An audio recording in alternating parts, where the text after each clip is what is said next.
This is Keys to the Shop, episode 208, Building a Company That Cares, with Kyra Kennedy of Baratza.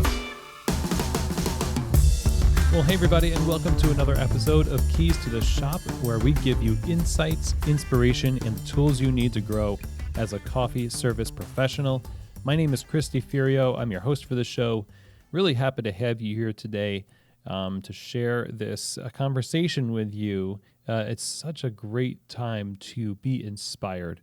There's so much going on around us, and I want you to know that my goal with Keys to the Shop is to offer as much inspiration as possible through the content and information that's going to help us, especially in these times, to thrive and not only get through this, but to be able to use this time to become better and to pivot well.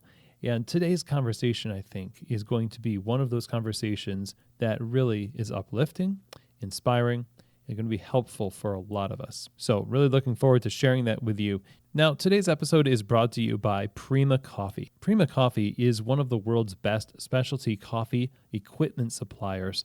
What makes them so great is that they spend not only a lot of time curating great equipment from all over the world, but they spend a lot of time developing resources for you to learn how to use that equipment, which you can find on their website, prima-coffee.com. There's tons of free resources there, and it's so generous of them to do that. But they also spend a lot of time helping you figure out what you need in your cafe. What kind of things are the best choices to outfit your coffee shop? And when it comes to commercial equipment, they're the people that you want in your corner, no matter what project you happen to be working on. Prima Coffee simply cares about your success in brewing great specialty coffee and equipping you to do just that. Great people, great service. prima-coffee.com/keys. Today's episode is also brought to you by the Pacific Barista Series. The Barista Series is designed for the professional barista and the standards for excellence they have, but it's not just that makes the Barista Series an amazing product. It's that it's designed with professional baristas and their feedback. Some of the best in the world have lent their hand to making these performance beverages truly perform on bar the way you would want a plant-based beverage to. So that means whether you're choosing the oat, rice, almond, hemp, soy, coconut, you can not only count on having an amazing latte art ready texture, but also having a flavor balance that is focused on the coffee, which is so critical. Pacific has been a longtime supporter of specialty coffee. These products are just a testimony to that fact. I would encourage you to go to pacificfoods.com, follow the link in the show notes for more information, and try this out for yourself. See how you like it. I think you're really going to be impressed. See what the Barista Series can do to elevate the plant-based beverages in your business. Okay, so today we're talking with the co-founder and CEO of Baratza, Kyra Kennedy. Yes, Baratza, the grinder that you recommend to anybody who wants to brew great coffee at home, barista or otherwise. It has a fierce and loyal following, people that will defend the company to the death. It is one of the, I'd say it's probably one of the most loved brands in coffee, because I think the company shows a lot of love to their customers. There's a hospitality that is experienced. When you experience Baratza, you really do experience the kind of hospitality you would get in a coffee shop, like a great coffee shop, and then some. And that's not by accident. That's baked into the company and the values of its founders from the beginning. And that's what we're going to dive into today. With Kyra, we're going to go into the story of the genesis of Baratza as a brand, and then we're going to get into the values that drive the company, the founding principles that they operate on. What is it that they do for their operations that helps support the company and support the people who rely on the company? This is like one of those episodes where the principles is just applicable to a myriad of different situations. Coffee, of course, being the one that we're concerned with today, But if you're not in coffee listening to this, I think you're going to get a lot out of it as well. I should mention also that those values that we're going to talk about today they don't just drive how they treat the people that interact with their brand, and so that those people are cared for well. But it's also what drives how they produce the grinders that they are known the world over for, the quality that we have come to know and love from Baratza, the innovative firsts that they've brought to the market, like macro micro grind adjustments and grind by weight, to name a couple. They show their care through their product and how they treat the people that use it. I had a lot of questions in my mind about presenting this conversation amidst the crisis that we're going through in the industry. It seems hard to talk about anything else but what's going on with COVID-19. And I think it's a great time to amplify great examples of leadership and values, because I think we're seeing lots of examples of that throughout the coffee industry as our backs are against the wall. And, we need inspiration. We need wisdom and insights. She is one of the best examples of leadership in specialty coffee right now. So I think it's very appropriate that we air this today. So I hope you enjoy this and are inspired. Here now is my conversation with the co-founder of Baratza, Kyra Kennedy.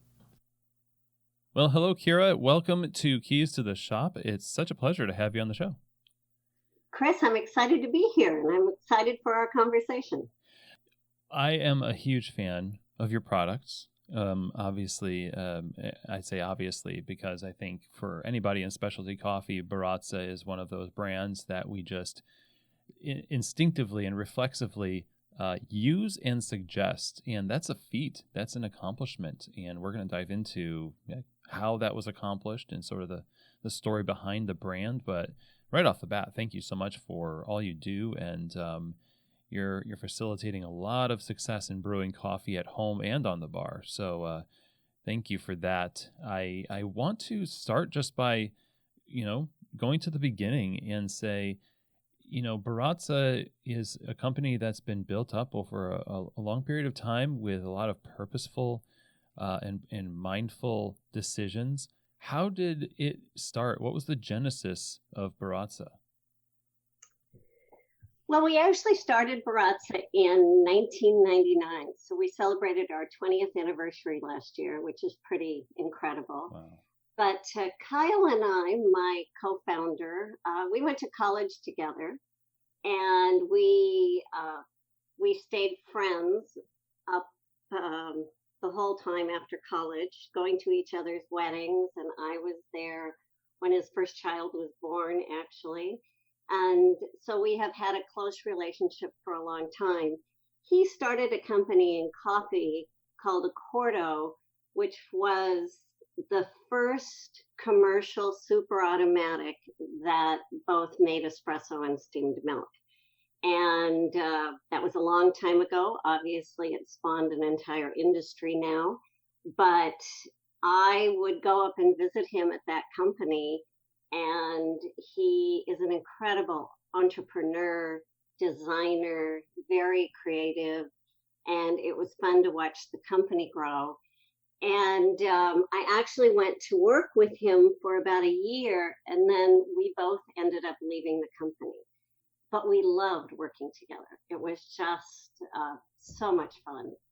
And so we decided we wanted to start another company, and we actually started by importing products from a company called Solus. And we imported a small home super automatic machine and a couple of espresso machines and a grinder. And we did that for about 3 years. And we really found that the grinder was something that the market really needed. A good precision coffee grinder for the home. And so Kyle ended up actually designing a grinder, which turned out to be our Virtuoso, which was introduced under the Baratza name in 2006. And we've just been doing grinders since then. Wow. So You are 2006 is an interesting time in coffee because there's a huge there's the third wave of coffee, which I guess you might argue started before that, but really there's so many things changing. There's a lot more pour over coffee being used in the home and on bars. Myself being in coffee for 20 years, got to see a lot of these things kind of come through and these waves of coffee happen. But the timing of putting that grinder out seems it's very fortuitous. Well, I would love to say that we planned it that way, but I think we had actually designed the outside of a grinder, and we had sold it under the name Solus for several years.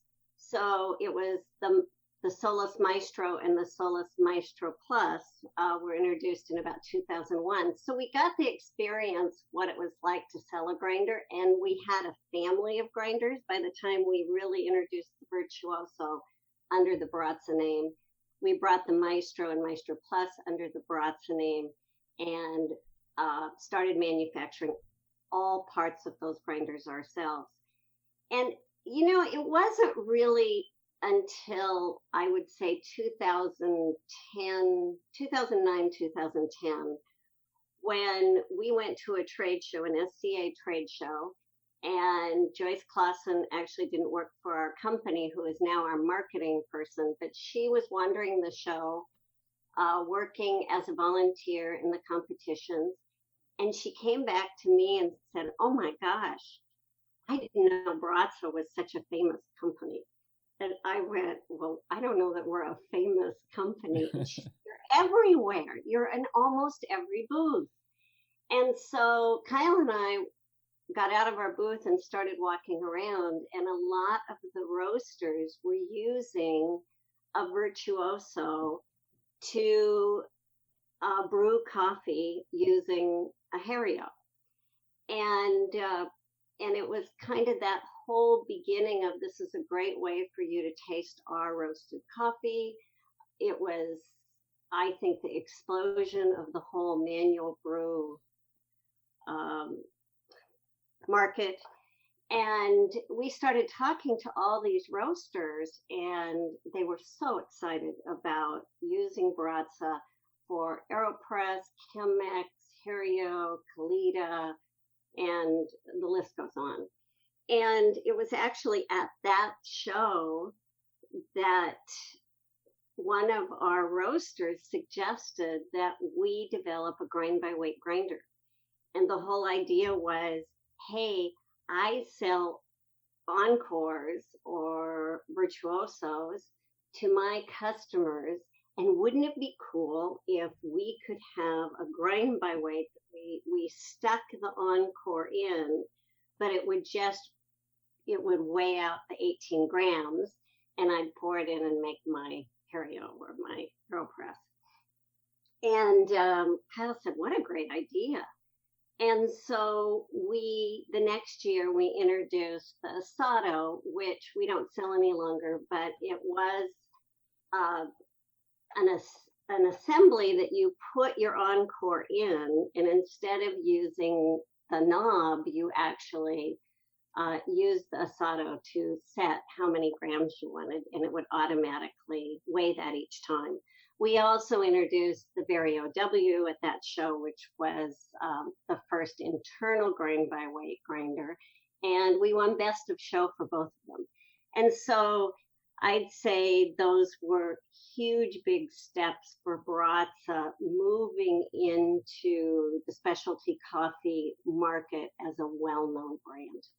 I remember all of these things as they were introduced as as I was a competitor and just trying to find really cool coffee gear. I remember the Asado, just thinking this is a first of its kind, and no one's ever done anything like this, and it's coming from a home grinder company.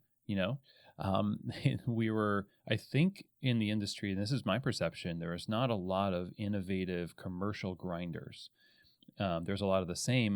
There's a lot of people hacking their commercial grinders, trying to outfit them with timers and things like that in the earlier part of the 2000s, especially. But a lot of that innovation coming out from Baratza seems like it really did solidify your reputation. But your reputation had already been established, like they said at the trade show when you all walked around and saw that everyone was using your grinders.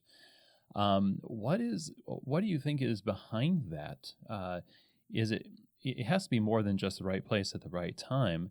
What else can you attribute the success of the brand being sort of adopted by the industry as the go-to grinder? Well, I guess I would start off by saying, at least in the beginning, it would have been product. That there weren't a lot of, in fact, I don't know that there were any grinders that were between the $100 and $300 mark that gave a precision grind that would be great for making a good manual brew coffee. And actually, Solus manufactured one that was sold through Starbucks early on, and we actually sold that for a year before we ended up needing to drop it. And Starbucks did very, very well with that grinder. And it was actually the one that we took and we copied it for the very first Maestro. And we improved on it. And one of the things we improved on is we put a fuse in it. So if you ground coffee too long, it didn't ruin the grinder. The earlier Starbucks one, if you ground too long, it would just die. And you had to either figure out how to fix that fuse or you threw it away. And so we put in resettable fuses, and then we redesigned it so it could actually grind from espresso to French press. So we opened up the ability to grind the entire range. And those two things were very important in the launching of Baratza's products. This one grinder can kind of meet all of the needs. And I think that's why the Maestro Plus and Virtuoso just really started selling to the specialty coffee world. And a lot of our success came from people within the cafes, the baristas, the roasters, the owners of cafes and roasteries that started using our grinders at home. And they saw that they could make a great cup of coffee at home that resembled what they were making at the cafe. And when their customers said, "What do you think I should grind with?" they'd say, "Well, grind with a Baratza." Mm-hmm. And so it was really that I would call that's how we became so popular in the specialty coffee world, is that we had grinders that met the needs of what they were looking for at a time when there wasn't a lot else to pick from. And then I think we also have, when Kyle and I started the business and we were importing Solus products, the two of us were the only ones that worked for the company. And so we would take turns taking care of customer support. And Kyle actually is very strong in product and is great working with people. And he was great walking people through all the solutions. But when it was my day to answer customer support, I hated it. And what I hated about it was not being able to say, yes, we can solve that problem. Yes, we can take that back. Yes. And we didn't really have the margins to be able to say yes to our consumers all the time. And we both said, if we ever had a product that we were manufacturing and selling, we wanted to make sure the answer to the consumer was, yes, we can solve this problem. And so when we started manufacturing coffee grinders ourselves, we designed our customer support with the idea that the customer could take care of their grinder and we could help them take care of their grinder. And so we have always offered very inexpensive parts so people could fix something if it broke. We have offered directions of how to fix it yourself. We have had a repair center so people could send it in, we could repair it. And we also had, at the time, I think it was quite innovative, but we had a warranty system where if the customer had a problem with the grinder, they could call us and we would ship them a new grinder or a refurbed grinder, depending on how old it was, directly to them, and they would put the broken one back in a box and ship it back to us. And people at the time said, "Oh my gosh, you guys are going to lose your shirt. Nobody will return the grinders." And Kyle and I are both pretty trusting people, and we really believe that most people will do the right thing. And over the last, I would say, 18 years, we have been proven right. And 98% of the grinders come back to us. We do have a reminder system, and oftentimes when we call and say, "Hey, we haven't got your grinder back," people are like, "Oh my gosh, it's in my wife's trunk," or, "Oh yeah, I forgot all about that, but now the return tag doesn't work," or whatever. But in the end, we get the majority of the grinders back, and people really appreciate that they're grinding and making fresh brewed coffee quicker because we didn't require them to send the grinder back and then we would fix it and send it back to them, or we would get it back and then send them a new one. So we've really saved the time of them not being able to grind. And I guess I would also say that's kind of a core value of ours, is when we look at our consumers, we say, you want a grinder because you want great coffee. And what we want to do is make sure that you have a grinder that's working. And that means we need to make reliable products. And if they break, we need to make sure that you can fix them or get them fixed quickly so you can get back to drinking great coffee. I mean, this is something that I think most people know Baratza for, and that is the support.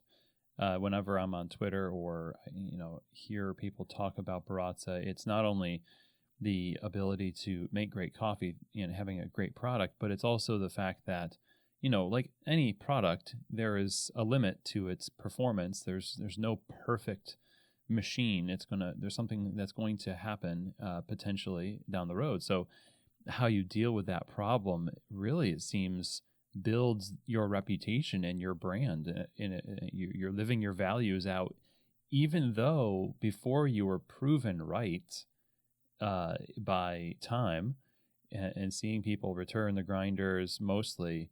That was a risk in a sense. I mean, maybe you didn't think it was because of your trusting nature, but for the majority of the industry, having a policy like that is a risk. But you're actually you're voting for humanity in a sense. You're voting for the assuming something positive about the people that are using your product. And most people, I think, are used to dealing with companies that are assuming the negative. They're assuming that you're going to screw them over somehow. And so you're almost going through litigation to have to, get a piece of equipment. And it's just refreshing to deal with a company like Baratza that reminds you that we're all people involved in this and we all just want a good cup of coffee. What you just said, we're all just human beings and no product is perfect. And how do we meet each other with kindness? And it's pretty amazing to me that our support people sometimes get pretty down because when they answer the phone, the person on the other side figures we're there not to take care of them. And so there's almost an anger because they already think you're not going to return my phone call, you're not going to return my email, you're not going to do what I want. And it is pretty amazing how at the end of a call, when you say, "Hey, let's tell me your story so that we can figure out how we're going to solve the problem and get you grinding again." and that we have developed a group of tools for our support people that can take care of the customer pretty quickly and easily. And one of our high points every week is to look at the different letters we get, cards we get, emails we get, gifts. Somebody sent the entire office pizza once as a thank you for how wonderful our customer support was. Obviously, a lot of coffee comes our way, lucky us, because people are thanking us for taking such good care of them. Candy, cookies, all this stuff. So it really is pretty amazing that consumers can feel unhappy that the grinder broke, and but when they're taken care of and they see that we really want to do the right thing for them, they're amazed. And we really, I would say, our brand has been built by our consumers, by the baristas, by the roasters. It has not been built by us advertising, um, sending out emails begging people to buy from us. That just isn't what we're about. We are really about building great products, supporting the customers that use them, supporting our resellers and our importers and our manufacturer to ensure that they find selling our products and building our products valuable. And letting people know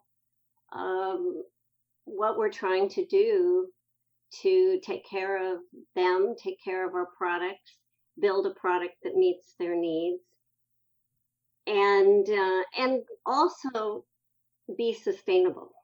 And I'd love to take a second to talk about sustainability. Sustainability can be talked about in many ways, and we continue to work on improving our sustainability as a business. But one of the main things we have designed our company around is that our grinders can be repaired. And so we don't want them to end up in the landfill. And it's important for us to design the products so that a customer at home with a screwdriver can actually repair their own grinders.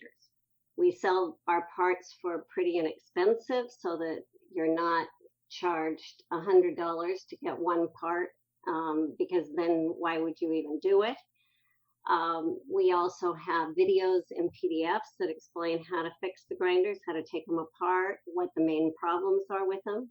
We have a repair system so that we repair grinders for pretty inexpensive. So you send them to us and we repair it and return it within 3 or 4 days. And that is for the people who don't want to tear their grinders apart and fix them.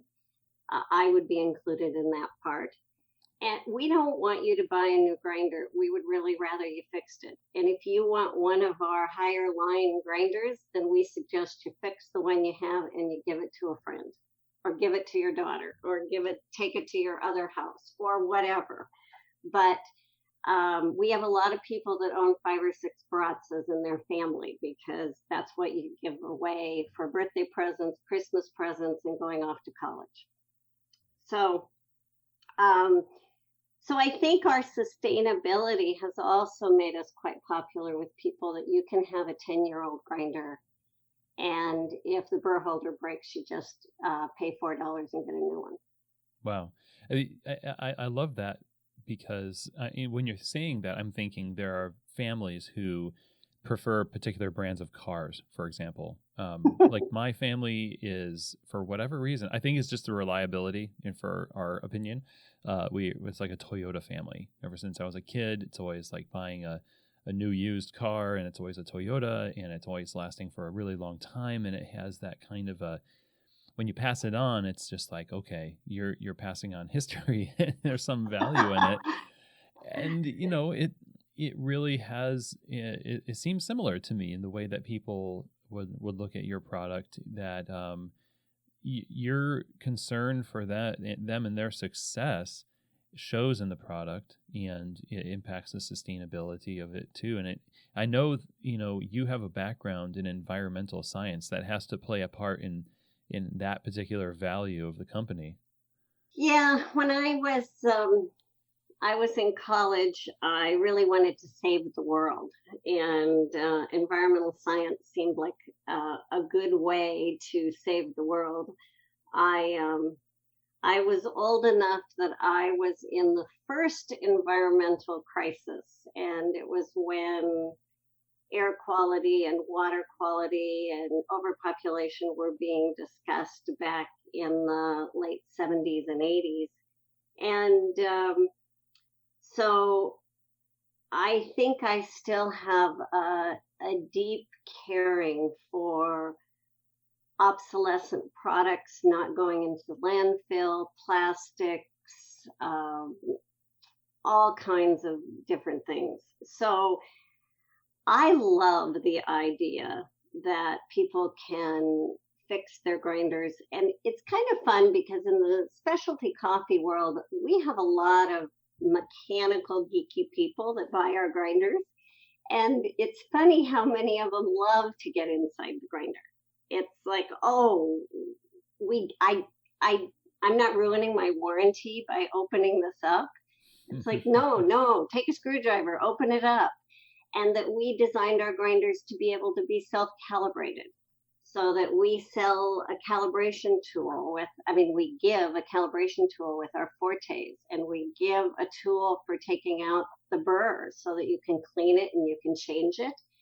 Um, we've really designed our grinders around people who are interested in the mechanics of the grinder and how it works, which so many people in the coffee industry are really interested in that, which makes it fun to have the parts, have the videos, have the exploded views where people can easily look at how the grinder was put together, and they can put it together themselves.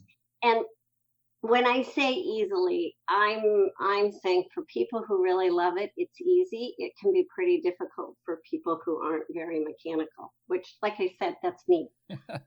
Well, I'm thinking that the benefit of having so many people, dive into the grinder that way is that you probably know somebody who could fix your grinder for you.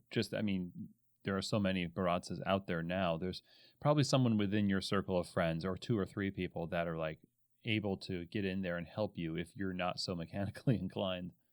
That's true. That is really true. And, there's something, Kyle and our support team are always saying there's something really cool about saying to someone, hey, I'll walk you through this. And they'll say, this person barely knew how to use a screwdriver or what a wrench was or whatever. And you walk them through, and at the end of 15-20 minutes, they put coffee in and it grinds, and they're like, wow, that is so cool. I did it myself. And it just makes people feel really good when they actually fix their own grinder. And so it's one of the fun things that our support team does do, is when people are in the middle of fixing the grinder and they can't figure it out, we'll get the call and they say, okay, let me walk you through this. Or, oh, this is pretty easy. We can do this.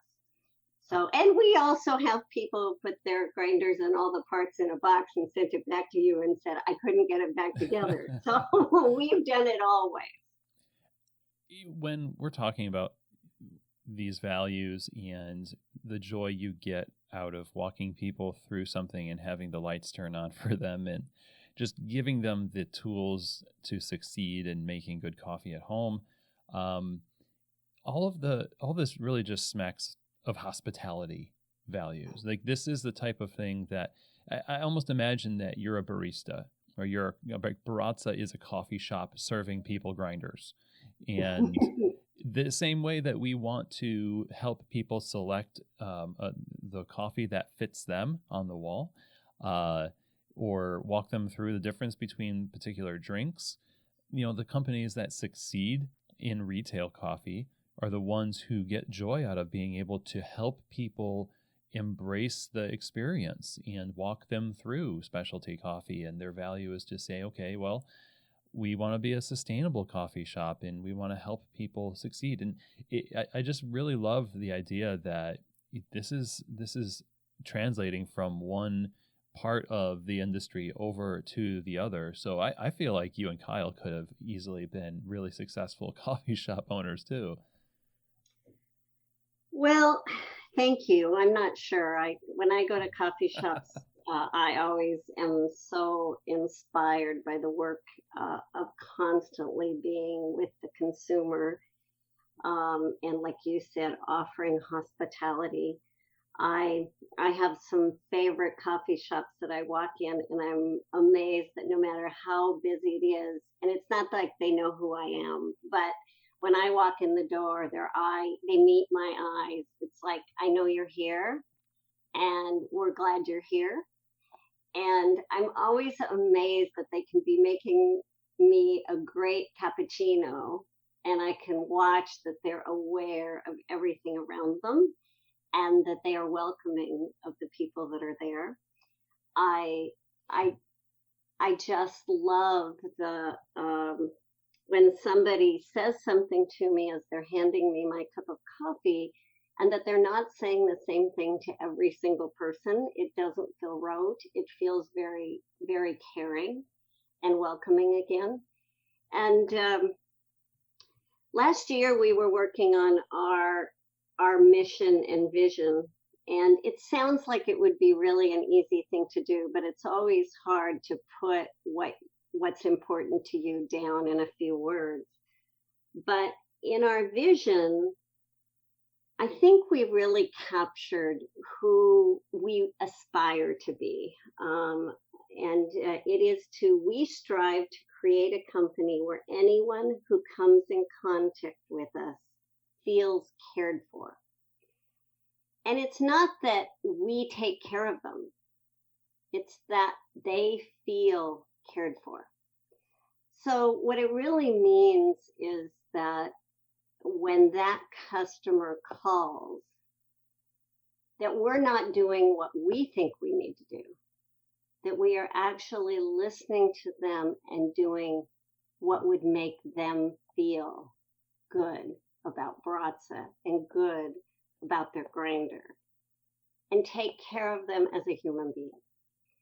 And sometimes you can say, wow, that sounds easy. But one of the things that we really realized as we wrote that is create a company where anyone who comes in contact with us. So that means that our employees, our consumers, our resellers, our importers, our manufacturer, our other partners, anybody who we're dealing with, we want to take care and make them feel cared for. And sometimes there's a conflict between taking care of an employee and taking care of a reseller, or a conflict between taking care of our manufacturer and taking care of our company. And we really have to take care of all of them. So it's that kind of negotiation and working in the gray area of how do we make sure that Baratza is healthy so that we can continue to take care of the million grinders that are out there being used by our customers, that our employees are really taken care of so that when they answer that phone call, that they have the resilience and the policies and the decision-making power to take care of that reseller or that consumer. And so it's been really interesting for us as a company to explore what it means to have everyone feel cared for. And I don't want to say we're successful all the time, but it's what we strive to do. And when we came up with this vision, if you walk into the Baratza offices, you will see our mission and our vision are up on the wall. And it's actually not for the people that come to visit us, because we actually don't have very many that come to visit us. What it really is, it's for us. And we use those at every single meeting we have, where we look up and say, did that make the customer feel cared for? Did that make our reseller more successful? And when we're talking about a bad story or a good story, it's what broke down or what went right that made that work for everybody involved. And so it's been really fun to look at that vision. And I think it's a vision of hospitality. And how does any business take care of itself? Because first of all, the business has to be healthy. Take care of the employees because they all have to feel cared for. And then from that, how do you take care of everybody else? That's a huge question. I mean, if you're going to have a vision and mission, might as well make it big. I mean, it sounds like one of those Sisyphean tasks that we take on that we're actually dealing with right now as we're having this conversation amidst the coronavirus crisis, and so many people are trying to balance what it means to care for their employees while at the same time securing their businesses so that there's a business to care for people when it's done. And that's like a weaponized version of what you're talking about, just a real pressure-filled version. And so I guess as you pursue that, and you said you don't want to say you're successful, but I think that's the kind of thing where you've pursued it, and there are wins that you've had. And I wonder if you can sort of detail a little bit of how you go about balancing that when there are conflicts, for example, where you do need to care for the business and sending grinders back to the business, for example, or there has to be a limit to that somehow, because the business still has to be, profitable in order to help people. So maybe go a little bit deeper into that idea of what you do to solve some of those conflicts that have been successful for Baratza. Well, I think a fun story to tell, not really fun, it was really awful when we were going through it, but now it's not so awful. But early on, Baratza, many of our resellers talked to us about setting up a MAP policy, and MAP means minimum advertised pricing. And when Kyle and I first started the business, we actually didn't even know what MAP was. And the idea of telling people anything about pricing seemed crazy to us. But it became obvious as the web became, online purchases became the norm, that what was happening is companies would start selling the product for almost no margin, or they'd give it away in order to sell another product, or whatever. They'd be selling out of their garage, whereas somebody else had a cafe and needed to make margins. And so we really struggled with, how do we have set an advertised pricing that takes care of all of our resellers so that they can make a margin that they first of all would be even willing to sell our grinders, and second of all, that it's worthwhile for them to offer our grinders because they're making some money off it. And they're not being told, well, Joe down the street, I can come in and learn about the grinder from you, but I can go buy it somewhere else for $30 off. And so actually we did set an advertised price, and we as a company never break that price. In fact, we sell the grinders now at higher than our price on our website. Because we want to support the resellers. it would be great to offer it on our website for lower, but then we feel like we can't do that with integrity and support our resellers. We never have sales on Baratza, ever. And when our resellers ask us if they can have a sale or it's Black Friday or whatever, it is really easy to go, wouldn't it be great to have a sale? Wow, we'd blow a lot of grinders out of here. But if you have a sale, it's probably going to hurt somebody because they didn't buy the grinders at a discount, or it's being discounted and they now aren't making any money. And so these were really difficult decisions for us to make because everybody around us has sales.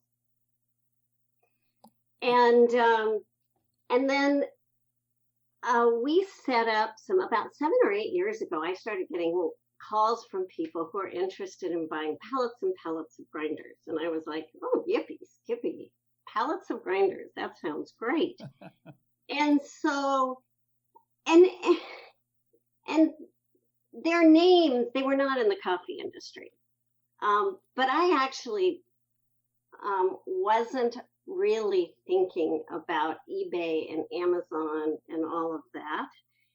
And so we'd sign them up, and all of a sudden they would become our biggest customers.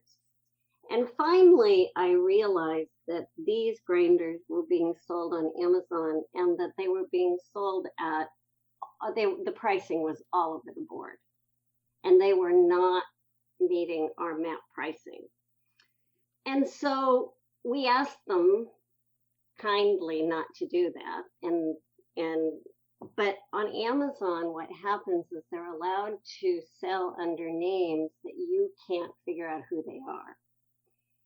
And so we, as the manufacturer, are selling to someone, but the name on Amazon is nobody that is authorized by us. And so there was no way for us to stop it from happening on Amazon. So we finally decided that we were going to cut off anybody who was buying from us that wasn't involved in coffee or gourmet foods. So gourmet kitchen stores are another one we sell to. And this was a really hard decision because these were in our top 20.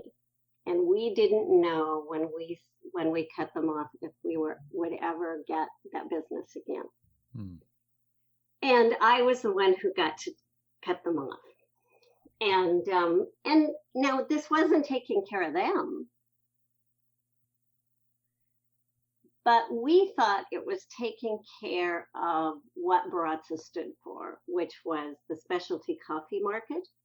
And it was taking care of the coffee shops and the roasters that had helped build us, and that it would help us maintain a fair price that took care of the consumer as well as took care of our resellers and took care of Baratza. And so we ended up cutting off about 17 customers over a 3-year period of time. Wow. And since then, our pricing on Amazon is pretty solid, so that you will buy Encore grinder for $139, probably whether you see it as a coffee shop, whether you see it in a kitchen store, or whether you see it online. And we feel, and some people might say, well, is that taking care of the consumer? We think it is taking care of the consumer, because with it, they have great places to learn about the coffee grinder. They have great support. They're getting a fair price. And so it was done with intention to take care of everyone. It really seems the mindset toward money and how it is a tool to facilitate relationships in your business and those who are coming in contact with your business, all of the people involved. is what makes it easier for you to make those decisions. Whereas I think a lot of people view uh, discounts as the service itself, but you're reassigning value to something greater in that you just described resources, or you're strengthening the relationships, and by doing that, you're strengthening the brand. It's almost like money is not necessarily the currency, but relationships are the currency that you're dealing with. Oh, I would say that people, we really are, I want to say people oriented and relationship oriented. And we have, we, we look at Baratza as the three-legged stool. And I started out by saying product and was very important to us. Operations. So operations would be our sales, our service, and our support. So in sales, we don't have a lot of outgoing sales. Sales to us is actually setting up customers that come to us that would like to resell our product. We actually don't go out and look for them. They usually come to us. They always come to us. We don't have a sales team. Um, and it's getting orders out the door quickly. And then we have our marketing department, and our marketing department, a lot of it is about how do we take care of the baristas and the roasters that have helped build our name. So we sponsor a lot of events. Um, we do some advertising, and I laugh because we actually do advertising with the companies that we really love and the people we really love, and we want to support what they're doing. Um, we donate a lot to different projects that we think are important for our industry, either at origin for education, medical support at origin. Um, so, so our marketing department is really about, yes, getting the word out that we have a new product and getting the word out about what those products can do for you. But it's also about spreading the word about what specialty coffee is all about and how we can work together. And so the three legs of the stool, if our marketing department is at least building the brand Baratza and letting people know it's out there, we have great products that fill the needs of our customers, and we support our customers with good operations. That then, if all three of those are good, we'll be profitable. If any of those aren't doing well, then we can look and say, why are our profits down? Why are our revenues down? And then we can say, oh, yeah, we need to improve the quality of our grinders.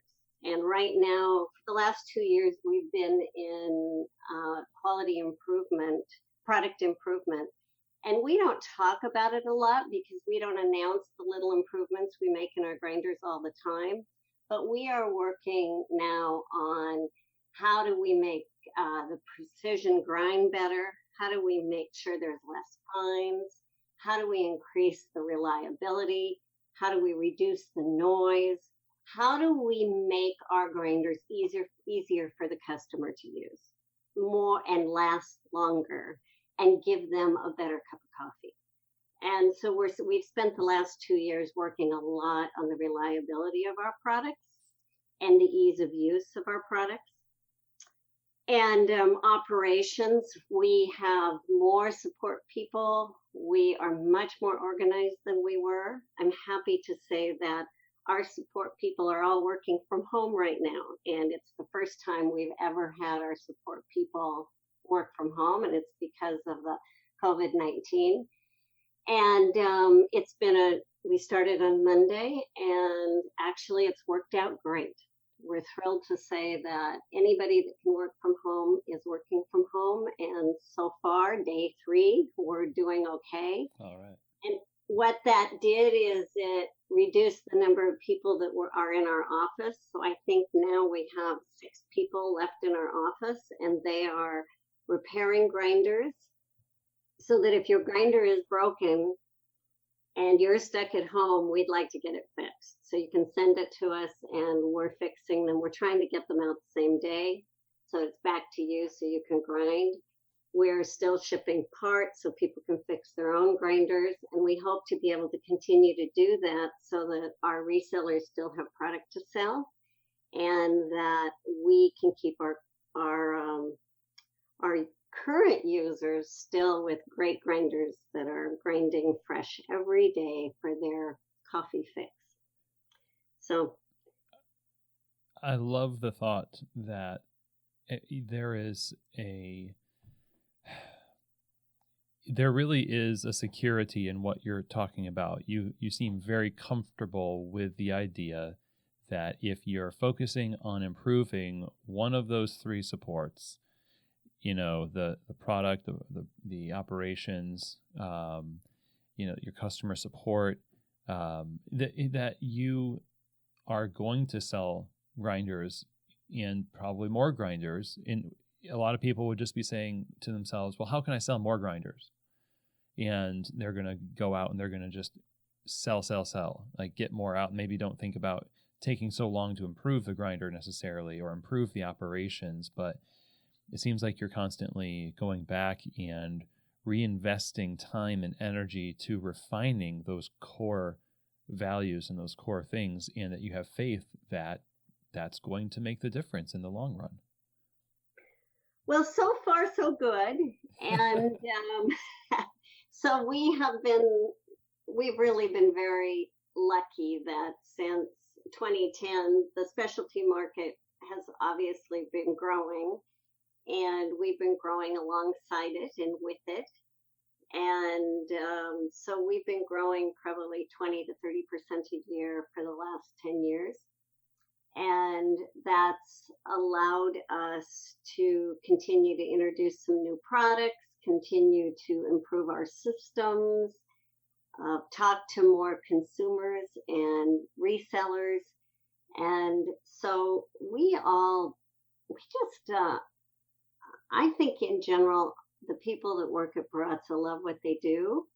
And we as a company, I know Kyle and I both just love what we're doing, and would like to continue to grow and improve and learn and have fun. I think all of that is exactly why we all love Baratza so much.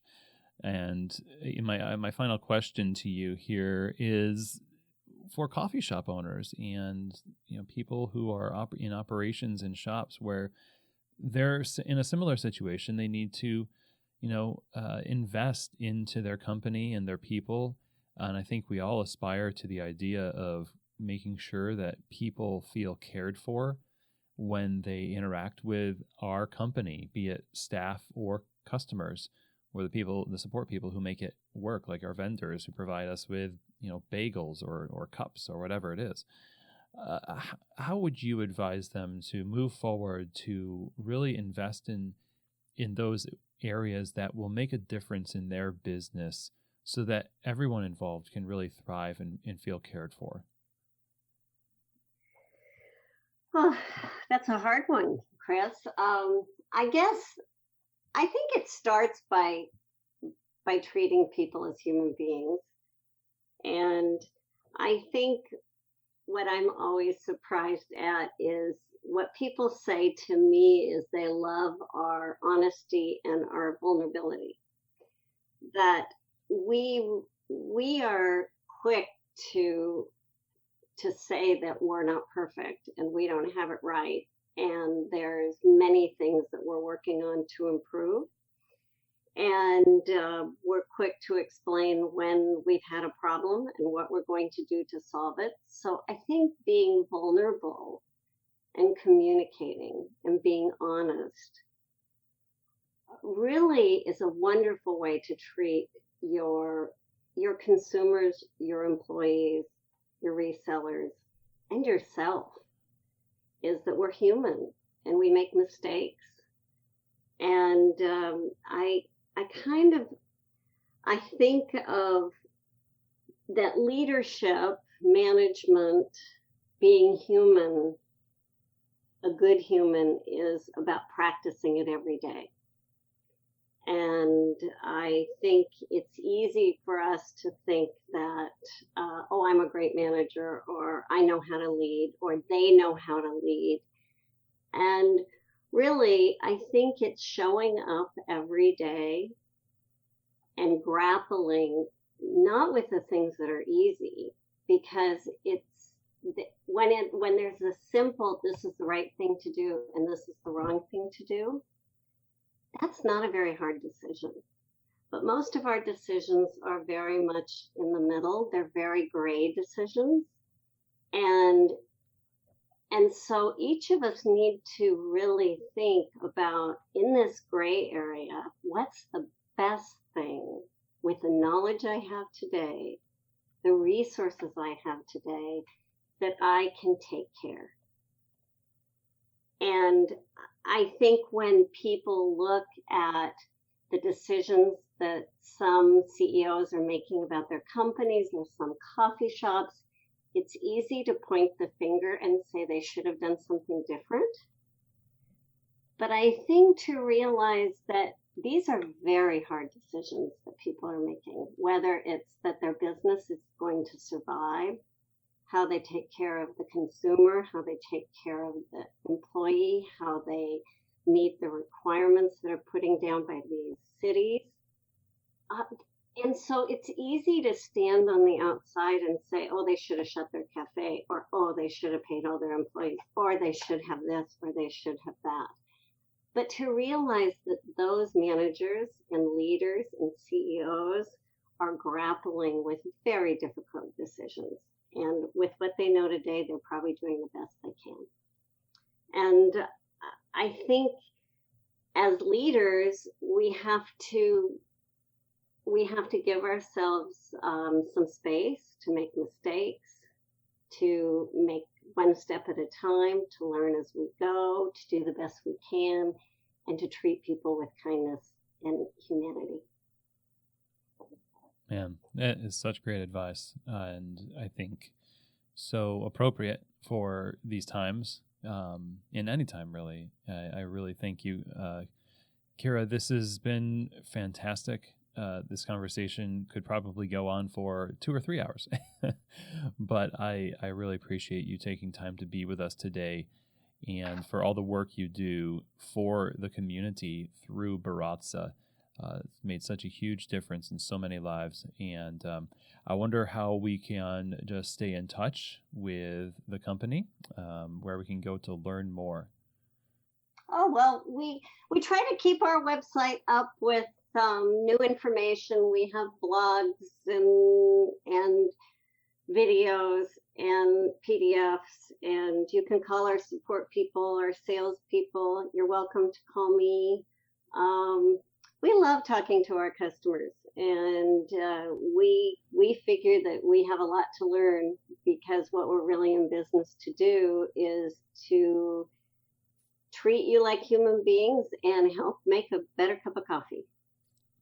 Indeed. Thank you so much, Kyra. This has been a pleasure. Thanks, Chris. All right. Well, I hope that you found this episode not just useful, but inspirational, and can take some of what you've learned here and apply it to your business, as right now, great leadership and the care we show each other is paramount. It's so key. And it's really nice to know that at the heart of so many people's brewing, home brewing setups at home is a company that has a heart like Baratza. So thank you so much, Kyra, for your work, for your example, for joining us on the show to talk about your company, its operations and values, and just give us a great example of what it means to run a company that cares. If you want to learn more information about Baratza, you can go to their website over at baratza.com to learn all you need to know about what they offer, what they do.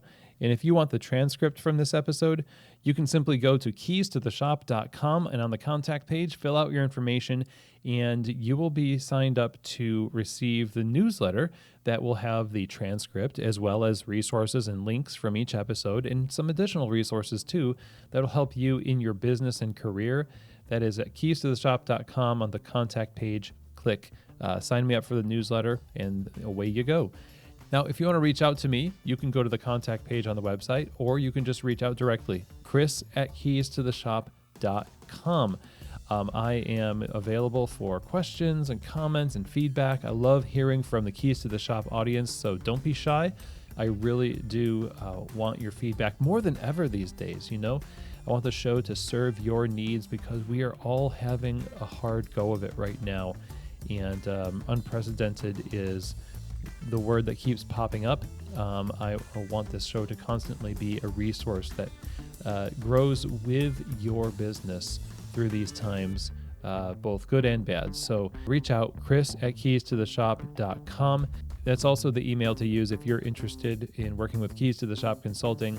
Send me an email. We can start a conversation, see what that looks like for your situation.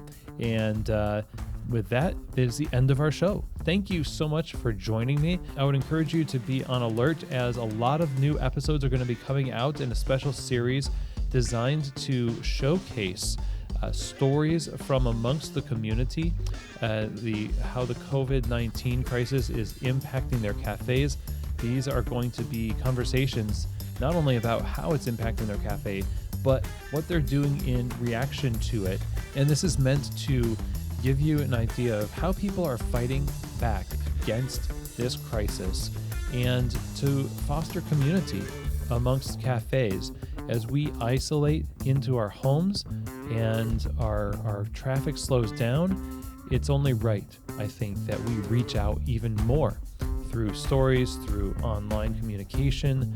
And I certainly want Keys to the Shop to be a resource that you lean on to help you unlock that for your situation. So stay tuned. There's a lot of conversations with owners. It's going to be like a perpetual Founder Friday coming up here. So thank you very much again for joining me. Go check out Baratza, baratza.com. And as always, I hope that this episode has truly given you keys to the shop.